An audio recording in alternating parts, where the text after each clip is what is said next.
In the year 1834, Joseph Smith was with a group of early saints with Zion's camp in traveling through western Illinois. And they came across a mound, which is now known as the Naples Russell Mound number 8, also called the Zelph Mound. In that mound, which is a Hopewell Native American burial mound, they discovered a skeleton, and upon seeing the skeleton, Joseph Smith received a revelation in which he identified the skeleton as belonging to a Lamanite man named Zelph and gave additional information about Zelph. In this video, we're going to talk a little bit about that revelation that Joseph Smith received.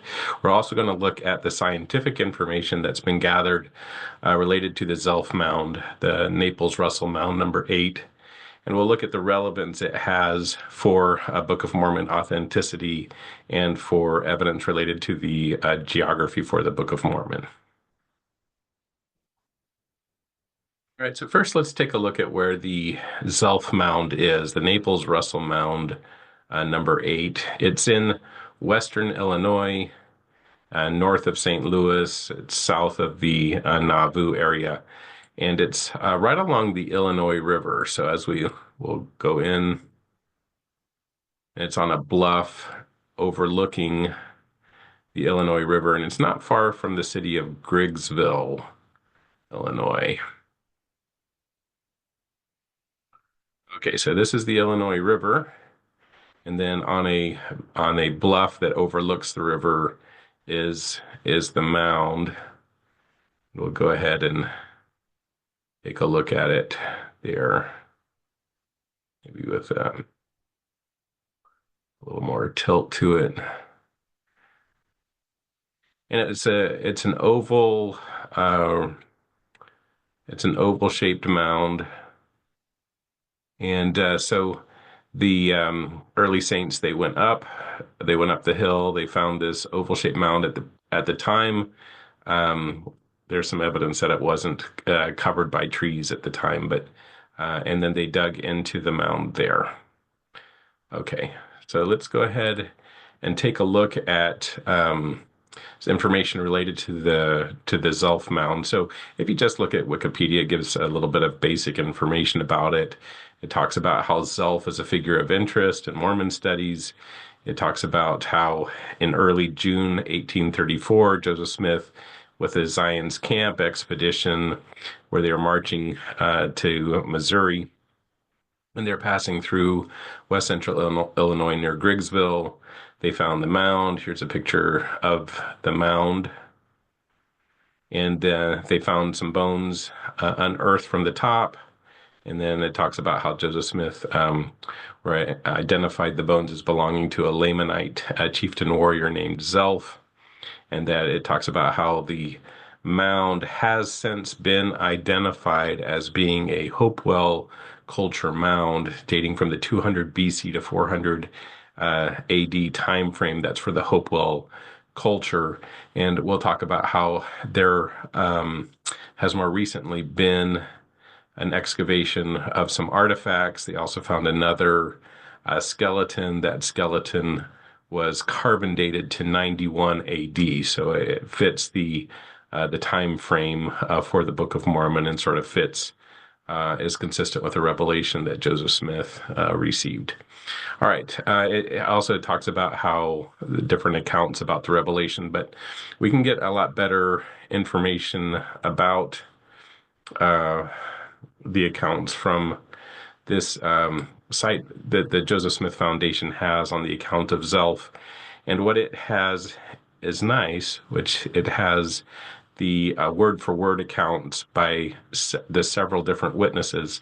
There are 6 different witnesses for the discovery of the Zelph skeleton and the revelation.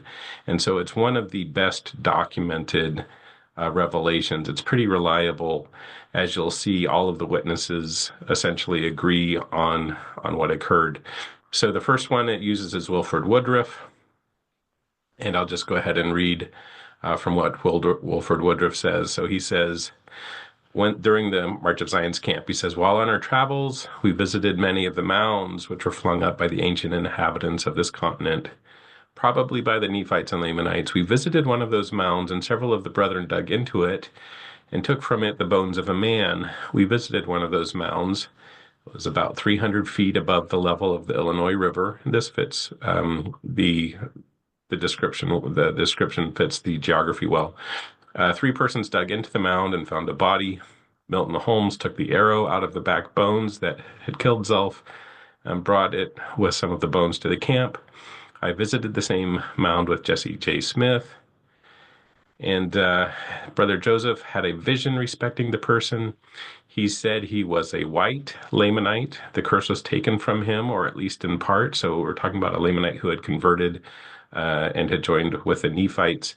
He was killed in battle with an arrow. The arrow was found among his ribs. One of his thigh bones was broken. This was done by a stone flung from a sling in battle years before his death. His name was Zelph. Some of the bones were brought into the camp, and the thigh bone, which was broken, was put into my wagon. It was carried to Missouri.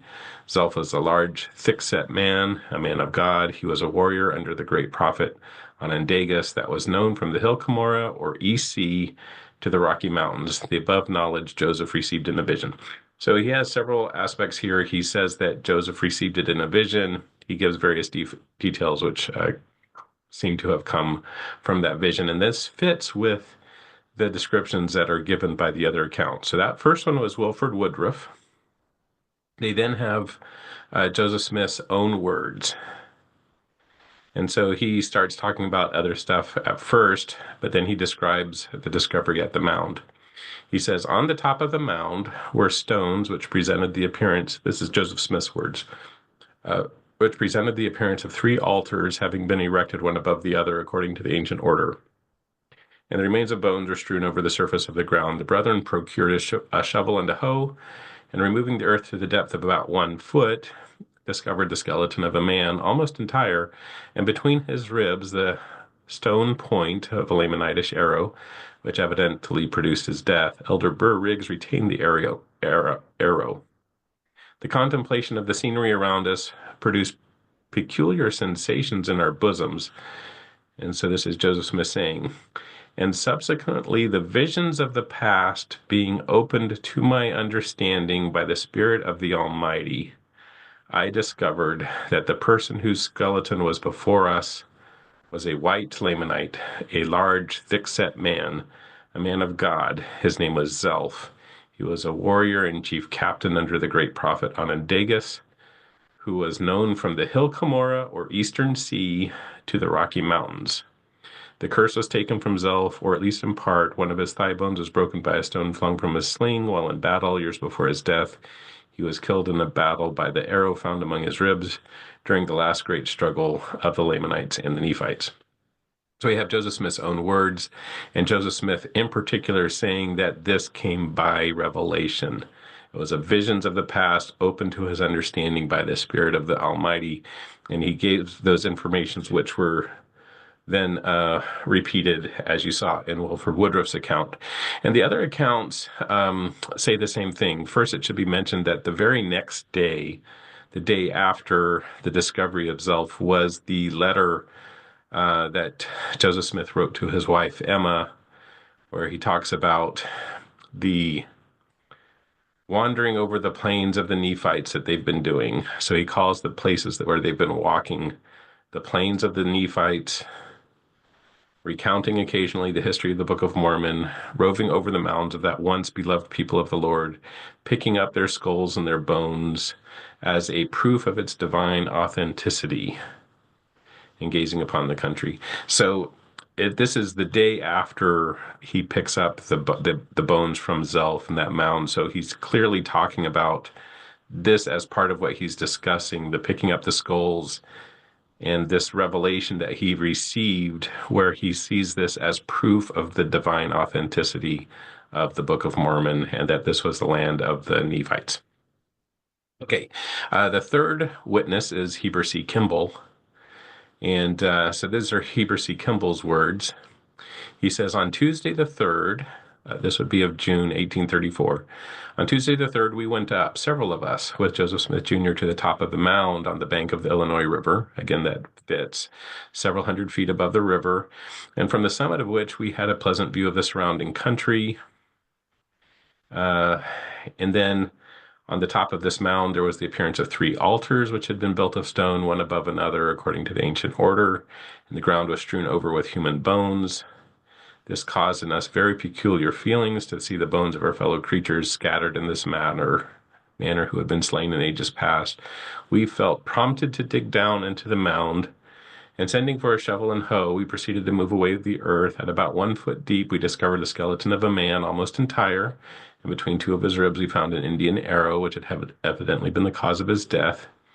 We took the leg and thigh bones and carried them along with us. And then it says, it was made known to Joseph that he had been an officer who fell in battle in the last destruction among the Lamanites. His name was Zelph. This caused us to rejoice much, to think that God was so mindful of us as to show these things to his servant. Brother Joseph had inquired of the Lord, and it was made known in a vision. So this is a third witness, all agreeing with each other on what occurred. There was a fourth account by George A. Smith, who talks about how they were going up that next morning to the mound. There's a fifth one, Levi Hancock, and who was there, and then he says the same thing. He said, Joseph said, so Joseph addressed himself to Sylvester Smith. Joseph said, this is what I told you, and now I want to tell you that you may know what I meant. This land was called the land of desolation, and Onondagas was the king, and a good man was he. There in that mound did he bury his dead, and did not dig holes as the people do now, but they brought their dirt and covered him until you see they would have raised it to be about 100 feet high. The last man buried was Zelph. He was a white Lamanite who fought with the people of Onondagas for freedom. When he was young, he was a great warrior and had his thigh broken and never was set and knitted together as you see on his side. He fought after it got strength until he lost every tooth in his head save one. And the Lord said he had done enough and suffered him to be killed by the arrow you took from his breast. So these words Joseph said as the camp was moving off of the ground. And so this is another account. The words are a little bit different, but it fits with the others. And then also Moses Martin. Again, some of the same things, confirming the same thing, and Reuben McBride saying some of the same things, how they dug up the skeleton. Joseph said his name was Zelph, a great warrior, and the prophet Onondagas, arrow found in his ribs, man of God, white Lamanite known from the Atlantic to the Rocky Mountains. So the wording just a little bit different, but you see several different witnesses, all with accounts that are in very high agreement, which means this is an extremely reliable church account. For some of the church accounts, things that some people say Joseph Smith said, and you don't really have verification of anyone else hearing it or the words matching up, or you don't have the verification from Joseph Smith. This particular account is very good and verified by several different witnesses confirming that it was a vision. Joseph Smith received a revelation to give this information. Okay, so seeing the importance of the vision and what was discovered there, let's take a look at what has been found scientifically about the mound since then. Okay, so if you go to look up the Naples-Russell Mound 8, also called the Naples Mound 8, Naples-Russell Mound 8. So it's an agreement that it is a Hopewell culture site. Again, this Zelph account is yet another one that shows, it really connects the Nephites and Lamanites to the Hopewell culture, that the Nephites, Lamanites were the Hopewell.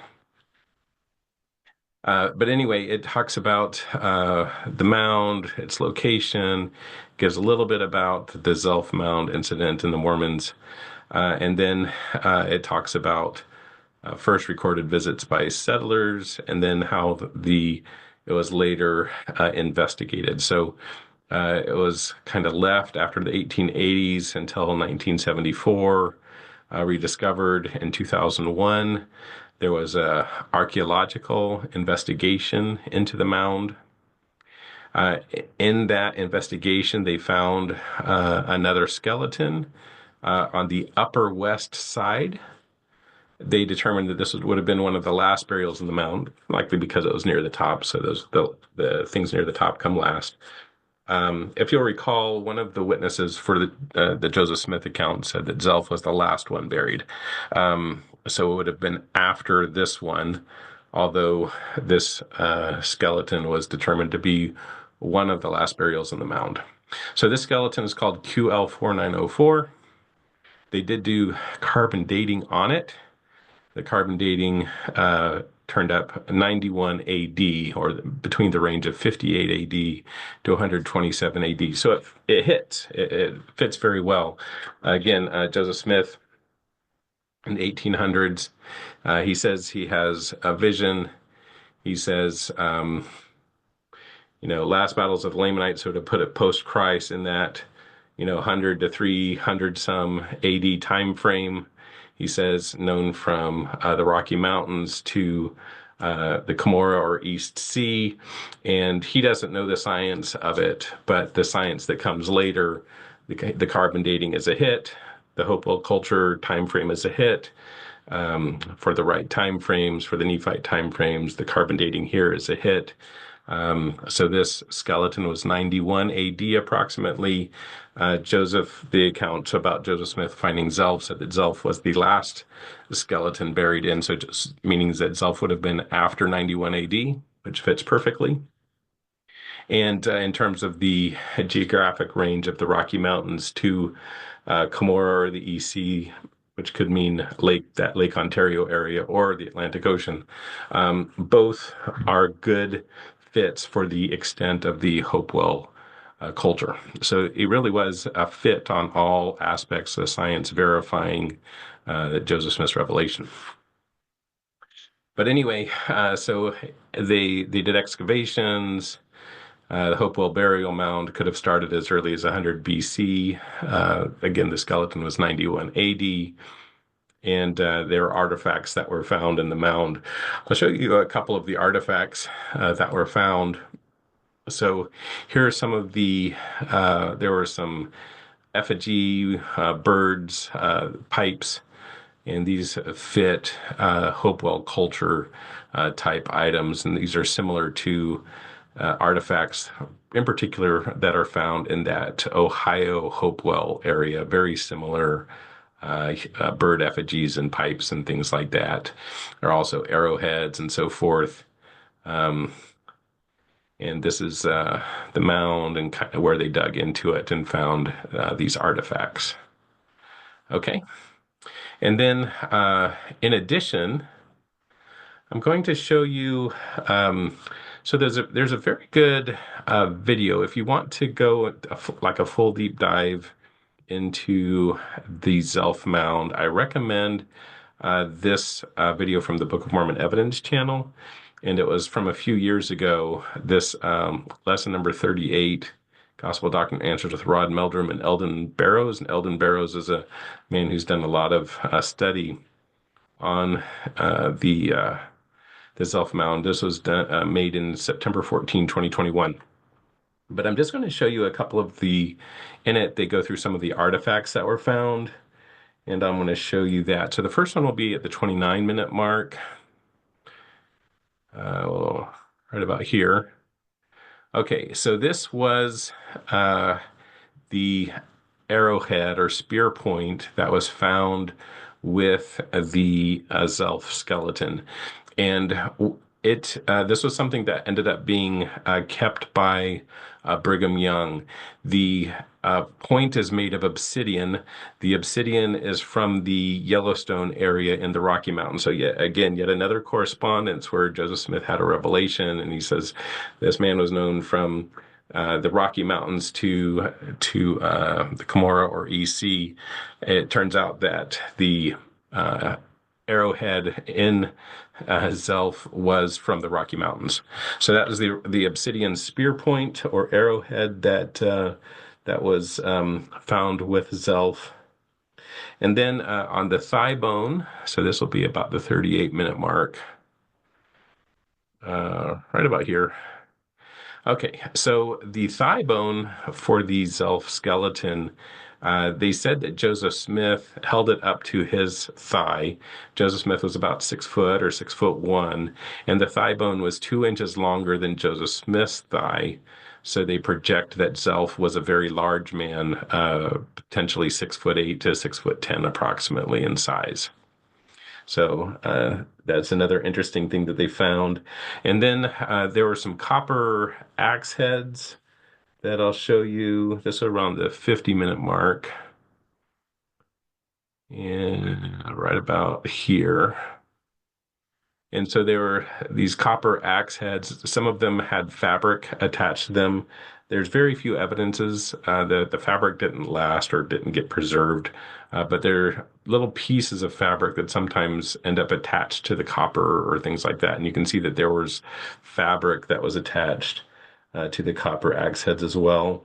And then there's a bowl. This would be at the 53-minute mark.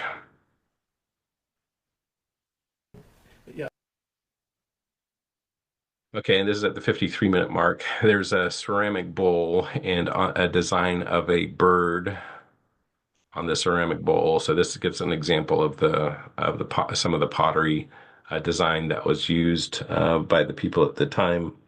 And then the most interesting artifact is at the 55-minute mark here. And so here, it's this particular one, this mussel shell. So there was a bird head, another kind of pipe, and then there's this design on a mussel shell. Now, the mussel shell apparently comes from the Georgia area, so this was not sourced locally. It was from far away, and this is generally described as a two water bird design. So there's this kind of an oval design, and it looks like sort of a duck or a water bird here, and a parallel one on the other side. And they kind of ignore this central part of the design, but we'll focus on that just a little bit more. So with this design, it's a little better look at it again. And then when it's sketched out, they sketch it out like this. But what happened was that Mr. Barrows, when the design was turned upside down, realized that it actually looks different upside down and looks more like a depiction, potentially, of the Savior.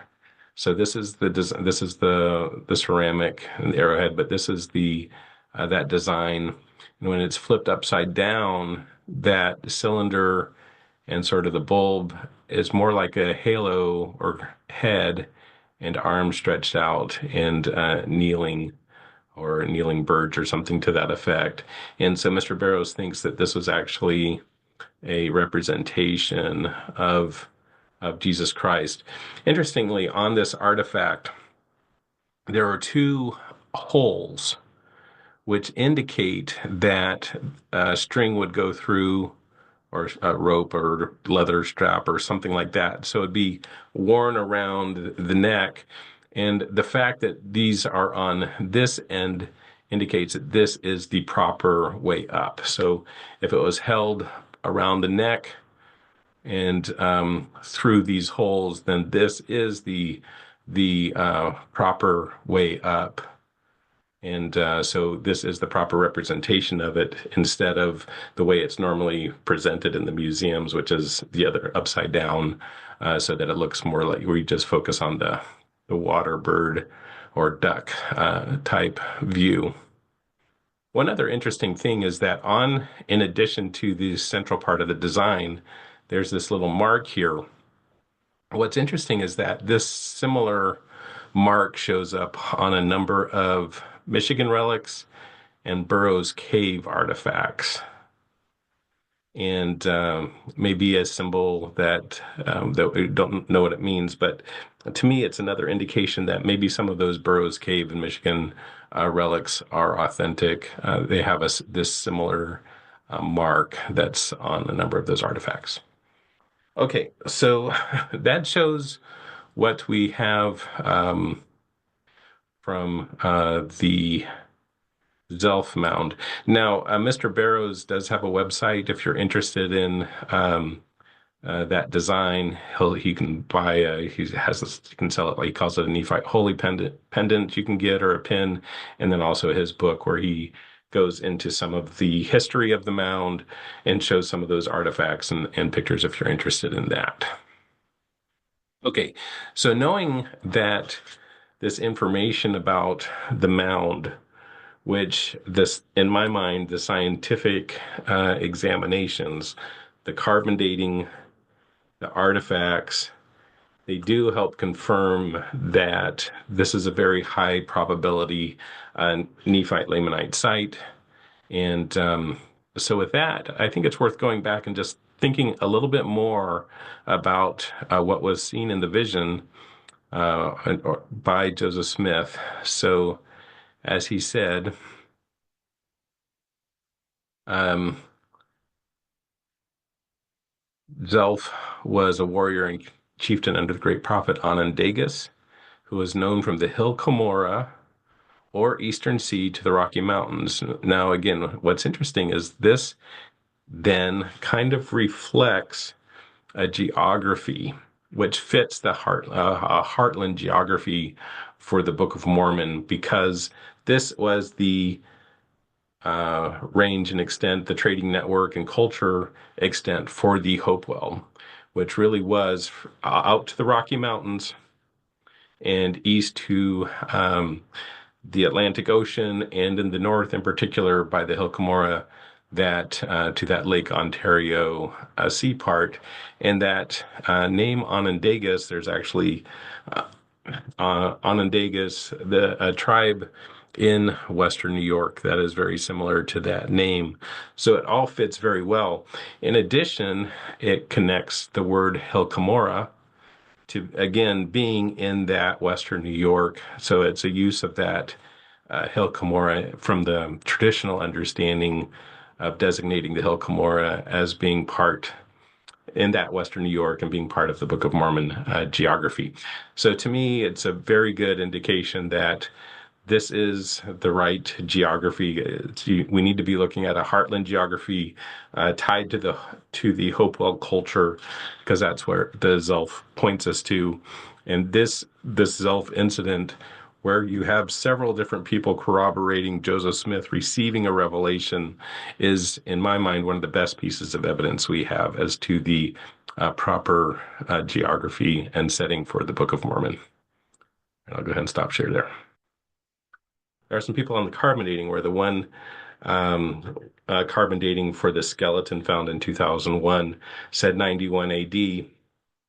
There are some nitpickers who have said, "Oh well, then that's wrong. Then Joseph Smith was wrong, because he said it was during the last battles between the Nephites and Lamanites. So that would have been 300 AD, and the carbon dating for this one, who was near the top of the mound, was 91 AD." Which is a couple hundred years earlier, so he was off, and Joseph Smith was wrong about the time frame. It wouldn't have been in the last battles between the Nephites and Lamanites, according to the Book of Mormon. But that's really just nitpicking, and it's erroneous, because, again, the 91 AD skeleton was found later. It was found on the northwest part of the mound. It was not in the same location as the Zelph mound, which we don't know exactly where in the mound, but it's in a different location in the mound. And the Zelph mound was at the very top, within that top 1 foot.